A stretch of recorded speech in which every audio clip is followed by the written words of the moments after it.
actually was fortunate to be given this topic 3 months ago. But when I was reviewing the presentation, I realized this is not what I want to talk about. So this presentation is really two parts to it. The first is me thinking as a clinician, and the second is me thinking. So let me just take you over the presentation bit by bit. We've talked about various things that we want to achieve. In order to achieve anything, you have to measure it. And measuring something requires data. Now, this is a slide I use very often: talent, trust, and technology. The reason we use technology here is not just for the femtosecond laser, but for technology that allows data to be actually not used as an experience of an individual, but as a system that guides you. I think a fundamental thing that I've noticed about medicine is that it lasts a lifetime. And therefore, it's an industry that possibly hasn't risen as much as it could, because you have to relearn the lifetime every time a new doctor comes in. And therefore, having a system like Google, of course, that's the next level, but that is where technology comes in. And therefore, data, instead of data points, has to be a system and an ecosystem. So this is me thinking as a clinician. We use clinical data, operational data, and data to guide our marketing and sales team. Of course, we also use financial data. Financial data is a large subset, so I'll keep it out of the context of this talk. When we use clinical data, we are fortunate that most of us have moved to the EMR, and we are capturing all the relevant patient details in terms of history, be it ophthalmic or medical. We have a great amount of demographic data: where our patients come from, what are their allergies, what are their comorbidities, etc. So what do we use this data for? We use this data to give us confidence that we know about the medical history of this patient. The patient also has the confidence that if I go to this institution, they have my entire treatment chart and diagnosis available with them. It helps us optimize the patient experience. For example, if the data shows that this patient is undergoing treatment for glaucoma, he may just get a pressure check, he's not going to get dilated, we'll go to the glaucoma wing. So you've really optimized the patient journey and overall led to a more efficient way of functioning. You also have statutory requirements for keeping data, and data helps us in research. When you are running an organization or even an individual practice, there are indicators that you must assess for how productively you're using your assets, because an organization has assets in terms of the infrastructure. And in order to get maximum productivity, you have to utilize them most effectively, not only in terms of the number of visits, but how you spread the visits. So we routinely do certain parameters like OPD hourly analysis to see how it's clustered. Irrespective of how much you try to tell patients, don't try to come in the morning, come in the afternoon, it wasn't working.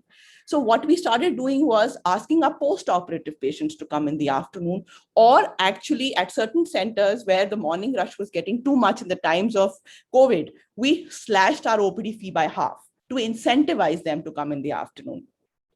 Patient registration is an important touch point, and there are various metrics that you may have here, one of which we use is the patient registration TAT, that it should not take too long for the patient to register, the journey time through the dilatation and the undilated journey, the optometrist workup time, the optometric productivity, and the consultant productivity can be assessed.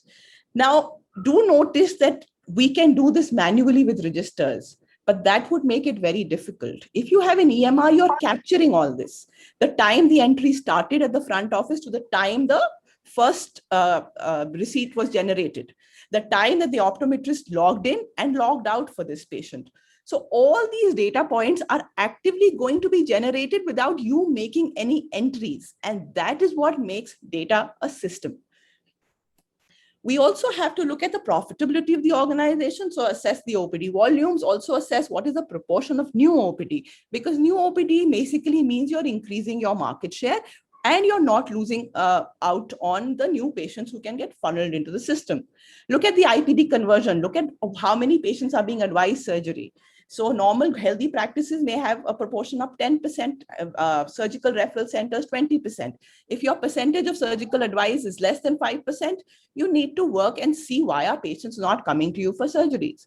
Look at OPD procedures and the conversion.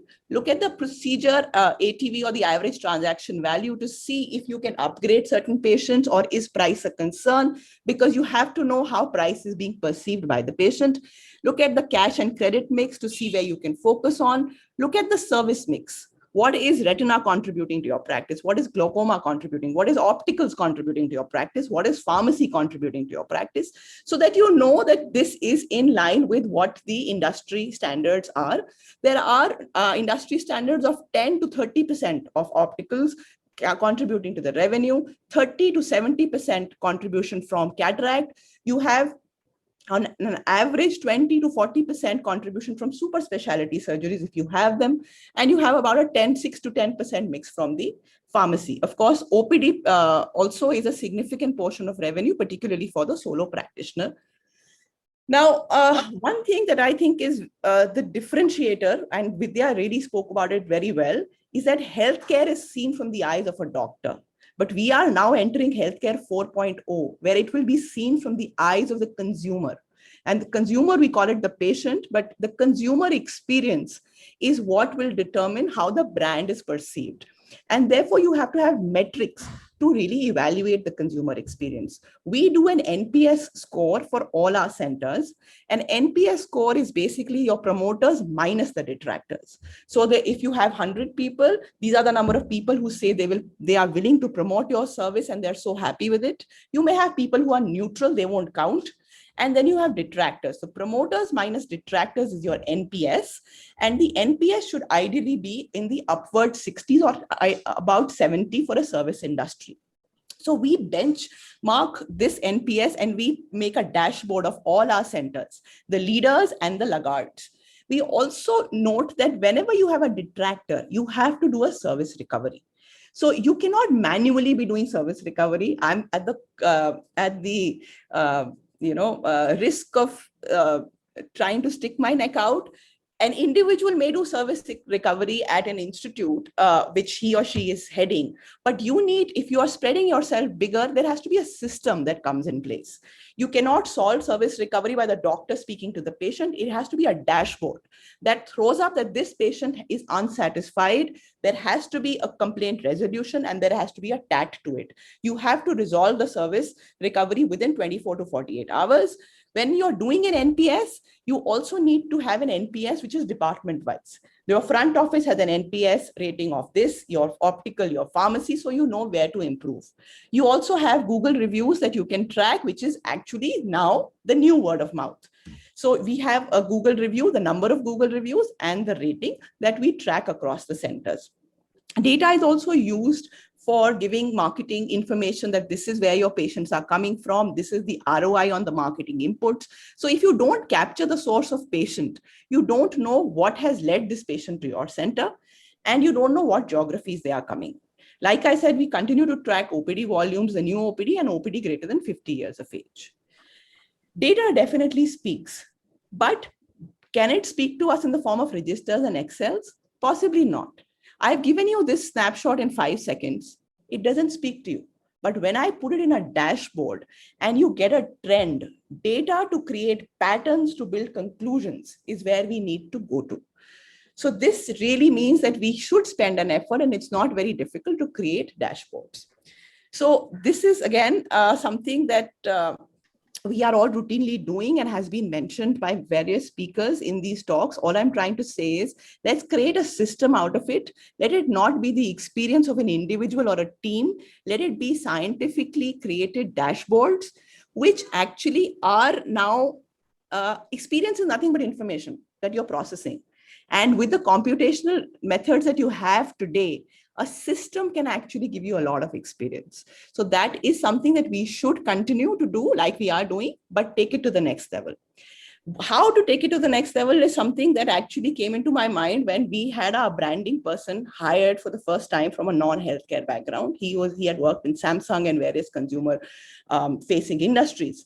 And he said, how do you market? Who are your patients? I said, they come from there. We need 50-year-old plus, we need cataract patients, this geography. He said, do you have your consumer profile? I said, what do you mean? He said, marketing without data is driving with your eyes closed. He showed me this quote. I said, this is okay, but what data do you need? So he said, how many patients do you see in a year? I said, lakhs of them, 6-7 lakhs a year. He said, how many years have you been functional for? I said, 25 years. He said, you will in a short course of time have data for 1 crore individuals. So you're dealing with big data. Big data is a term that has been used very often. Now, what is big data? Big data is data which is huge in volume, huge in variety, and huge in velocity. So you have a lot of data flowing in volume, in different contexts. And this data is so huge that an individual cannot draw inferences out of it that a system can. So this data is something that is a gold mine that a lot of ophthalmologists and healthcare practitioners are sitting on, but not using. So what I told him, listen, we use our data, we send appointment alerts, we send reminders, we sometimes send promotional offers to our database. We have their demographic data. We know if they have given a good feedback or bad feedback. His response was, you need a complete consumer profile. There are various CRM systems. I actually noted that Max and Fortis and multi-specialities did try to bring up CRM, but no healthcare today has CRM as good as even a Practo or a Lenskart. So this is what a CRM does. It gives you a consumer profile. The good thing about healthcare is we have easy access to information. If you ask a patient for his phone number, he will give it. Unlike if other people ask for it, I won't be willing to pass on my phone number. Once you have the phone number and the email ID, the internet has created an integrated persona for this person. When you're going to a site, they say log in through your Facebook account. Why? Because that integrates the profile. Through Facebook, they know your interests. Through your interests, they know your peers, they know your friends, they know your ecosystem. So we have access to data, but we haven't integrated it in a way that big data can allow us to do. So there are various tools available. In fact, reality check is I was reviewing a lot of EMRs because we wanted to go. No EMR today looks at CRM. So that is a reality check that we have big data, but we are not using big data. So when I took a demo of the CRM, my marketing person tells me that, listen, at your website, you had this smile page, 6 people visited your page, out of which 3 of them are already your patients. So these 3 patients are actually coming to your hospital and they're interested in smile. I don't need an optometrist to tell me that. Their phone number tells me that, right? If somebody has written nasty reviews on Google, and he is coming to your center through a phone number, this person is hard to please. The optometrist doesn't have to point it out. There is a red flag that you already know. If somebody has come to you and he's a friend of somebody's ecosystem who has got a femtocataract, this possibly is a patient who's willing to upgrade. So you have so much information about people just by looking at their integrated profile. I actually looked at the Lenskart website because, just wanted to see the trends. Am I audible? Yes, you are audible. So I put a filter of rose gold and I was checking cat eye glasses. So the Lenskart communication that came to me was not generic. The ad that showed up has a rose gold cat eye sunglass.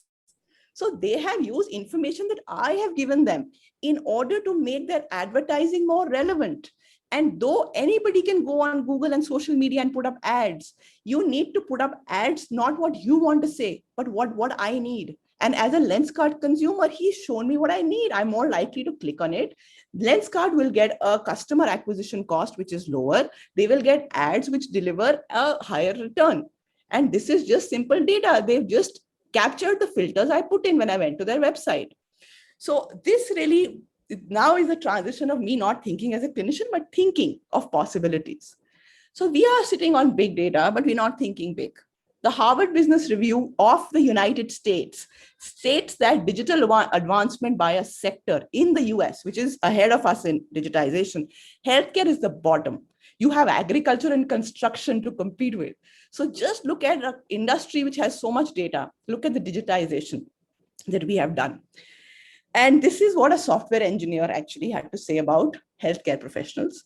He said, what do doctors use data for? They use it for billing and history. But you are in the information business and you are not designed to learn from the whole patient base. You are looking at a patient, one patient at a time. You are looking at patient through the lifespan of one doctor. And he says, doctors have no appetite for big data, because whenever I speak to a doctor, they say it's garbage in, garbage out. My front office has made a wrong entry. There's too much noise in this data. That's because doctors deal with small scale data, and this needs to be randomized and multiple things done to it. So it's statistically significant. But the beauty about big data is that the data learns from itself. So with big data, it's not garbage in, garbage out. It's garbage in, fertilizer out. Because large data can learn from itself. It can tolerate errors and develop intuition, because the data points talk to each other, and that combines to create a profile. So he said, this is what healthcare professionals do. You create a library catalog. So every patient is a different file, but any input that one patient has given you will not help you care better for the next patient. Our EMR is just an electronic version of this library catalog. We have not upgraded to Google. Google has so many searches, but do you know how beautiful it looks with it? When I'm typing, Google knows what I'm searching for. I think all of us have felt that. Google knows us. How have they gotten this information? Through users. We have so many users of our system. Users are not just people who use the library catalog. They are people who give you information to improve your system. We are trying to improve the system by our analysis simply, but the user will give you enough pattern to tell you not only the problem, but part of the solution. So let's just look at possibilities. When you have EMR, now you know, even if you type a mail, it has a predictive possibility. So will EMRs have. I think some EMRs have already come to that place where when you simply type CAT, it will put up the whole dashboard of cataract, investigations, lab tests, which will save you time. Also, it will develop patterns and help you with research. But for that, I don't know when it will happen, because doctors sometimes work in silos. When we all come together and create a platform, which is larger than any platform even a practo can create, we will be able to expedite research and really develop phenomenal things, but possibly too futuristic. It also helps you do away with errors. You'll have to conclude faster. Just 2 minutes, sorry. Because, for example, if I've written timolol and the history says asthma, you can auto-populate that this is contraindicated. Also, I think the beauty that I'm really excited about is customer profile. All of you must have been on Netflix. Now, if I look at romantic movies, the Netflix poster for Good Will Hunting looks like this to me. It is the same movie, but for my husband who's looking at these kind of movies, the same poster looks at this. The same product is packaged differently to appeal to different customers and what they need. There is a customer profiling even in the call center, where they can, from the way the customer says, for example, he has used the word, I will cancel my appointment multiple times. You know, he's going to create chaos, and automatically that customer profile will, next time he calls, go to a person who's the senior most in your call center who knows how to handle it. So there are various things that are being done presently. And this is the future. Yes, we talk about teleconsultant, a lot of things not being effective because we don't have data, but we are living in the Internet of Things. If you speak to AI companies in 5 years, fundus photo, visual acuity, and refraction will be done from a smartphone. We have devices which automatically tell you how much the IOP is up to 80 times a day. Arvind is also working on one. And this can be done through a Bluetooth and just transmitted to the doctor without needing to walk into the chamber. You have electronic IOLs which can auto accommodate and actually with a blink take a photograph. So the Internet of Things is actually just 5 years away. So data is going to be available longitudinally. It is for us to decide that when data is talking, are we willing to listen? Thank you. That was a mind-blowing talk, Ritika. Nothing would have been expected less. When I entered your name, I knew how it's going to be. Do we have Dr. Haripriya and Dr. Debashish? Just one question. After what Ritika says, we have a very, I mean, going into what she's done a great job, but something very simple for the young audience here. If we have a good, sturdy, old EMR, which is able to provide us all the information, do you upgrade it and go in for the latest EMR facility, or do you stay as we are? Would you think differently if you have a smaller center, 1 center, 2 center? Would you think differently if you have a larger number of centers?